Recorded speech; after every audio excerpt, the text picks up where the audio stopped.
मेरे बच्चे को जीते जी इंसाफ नहीं मिला, पर मेरे बच्चे को मरने के बाद जरूर इंसाफ मिलना चाहिए। पल्लवी की मृत्यु का जिम्मेदार कौन सुस्त कानून या दहेज प्रताड़ना। कालका के एक गांव टकरा कलीराम के अजय नागपाल ने पत्रकारों को जानकारी दी कि पल्लवी उम्र 31 वर्ष जो कि उनकी बेटी थी, शादी के 3 साल से ही तनाव में चल रही थी। शादी के 8 महीने बाद ही लड़के वालों ने बस टिकट कराकर लड़की को अपने मायके वापस भेज दिया था। थाना कालका में FIR नंबर 67 दर्ज हुई है। लड़की वालों ने केस दर्ज किया, जिसमें उन्होंने बताया कि लड़की काफी परेशान थी। लड़के का नाम राहुल बताया, जो कि चंडीगढ़ 30 सेक्टर में रहते हैं।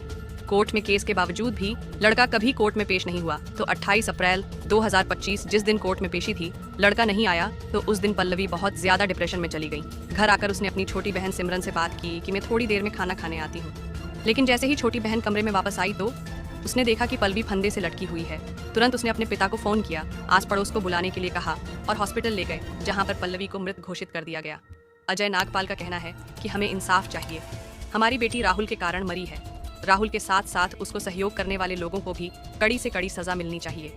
पल्लवी 31 साल की थी, जिसने कि MA economics, JBT, ITI Hindi में कर रखी थी। पढ़े लिखे होने के बावजूद भी वह अपने आप को तनाव से नहीं निकाल पाई, जिसका नतीजा पल्लवी ने खुदकुशी कर ली। आज काल मेरे बच्चे को जीते जी इंसाफ नहीं मिला, पर मेरे बच्चे को मरने के बाद जरूर इंसाफ मिलना चाहिए। हम बड़े परेशान हैं। मेरे बच्चे की 3 साल शादी को हो गए थे। मेरे बच्चे ने एक दिन भी सुख से नहीं काटा। ना उसने अच्छे अपने ढंग से खाया ना पिया, ना उसने कुछ ढंग से रही कि लोग क्या कहेंगे, मेरे को लोग क्या कहेंगे, बस यही बोलती थी। जितेंद्र जज ने उसको डांटा, और जब भी जहाँ पे भी हम जाते हैं, हमारे जाने से पहले ही तारीख डाल देते थे, लेकिन बताते ही हमारे को दोपहर के बाद थे। हम वहीं बैठे भूखे बैठे रहते थे सारा दिन। घर से अगर रोटी दे गए तो हम खा लेते थे, नहीं तो यही सोचते थे कहीं आवाज ना आ जाए, हम बाहर भी नहीं कहीं निकलते थे। मेरे बच्चे को इंसाफ दिलाया जाए। मेरे को कुछ नहीं चाहिए, मेरे को इंसाफ चाहिए बस।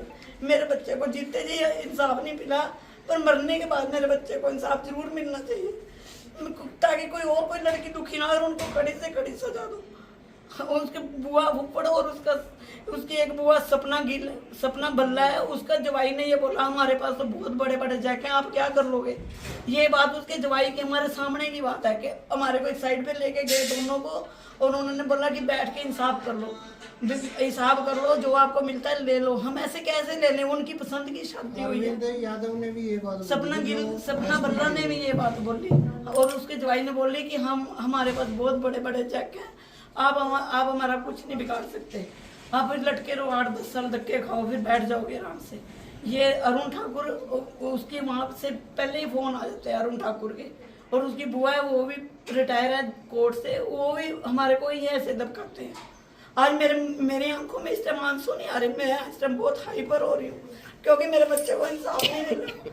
मेरे को इंसाफ नहीं मिला। हम सारा दिन, मेरे पास लड़का नहीं है, मैं खुद अपने बच्चे के साथ जगह जगह कदम से कदम मिला के चलती थी, लेकिन वो उसके दिमाग में यही बात थी कि मेरे माँ बाप परेशान हो रहे हैं, और मैं खुद ही अपने आप को 3-4 दिन से वो लगातार सोई नहीं। वो कह रही थी कि या तो मैं उनको कुछ कर दूँ या अपने आप को कुछ कर लूँ। मैं इतनी परेशान हो गई हूँ। आज मेरी आंख में इस टाइम आंसू नहीं आ रहा, क्योंकि मैं बहुत हाइपर हो रही हूँ। मेरे को इंसाफ चाहिए, बस मेरे को इंसाफ चाहिए। हाँ जी, ये जो पल्लवी नागपाल का केस है, ये लड़के के इल्जाम झूठा फंसाया गया। ये 3 साल से अलग रह रहे थे, कोई केस नहीं बनता, झूठा फंसाया गया।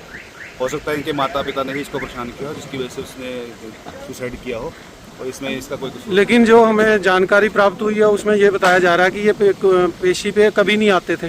पेशी पे जज साहब पहले पेश हो रहे हैं, उसकी पेशी जब कोर्ट में होती है, जिसमें जरूरत होती है उसमें पेश होते हैं। जिसमें वकील सिविल केस के अंदर नहीं जरूरत होती कि उसकी मैं पेश हो रहा हूँ, हर केस में पेश हो रहा हूँ।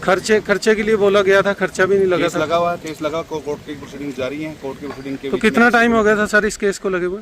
केस को तो 2024 का है। 2024 से। तो आज कोर्ट ने क्या आदेश करा है आपकी पार्टी? कोर्ट का आदेश है जी, अभी जुडिशियल भेजा है, अभी बेल लगा दी है हमने, कल बेल हो जाएगी। कोशिश करते कल बेल हो। तो उसमें तो मतलब टाइम दिया ना, 9 तारीख का कुछ ऐसे डेट, 13 मई का टाइम दिया गया। जुडिशियल के लिए भेजा ना, 13 तारीख के लिए जुडिशियल के लिए भेजा।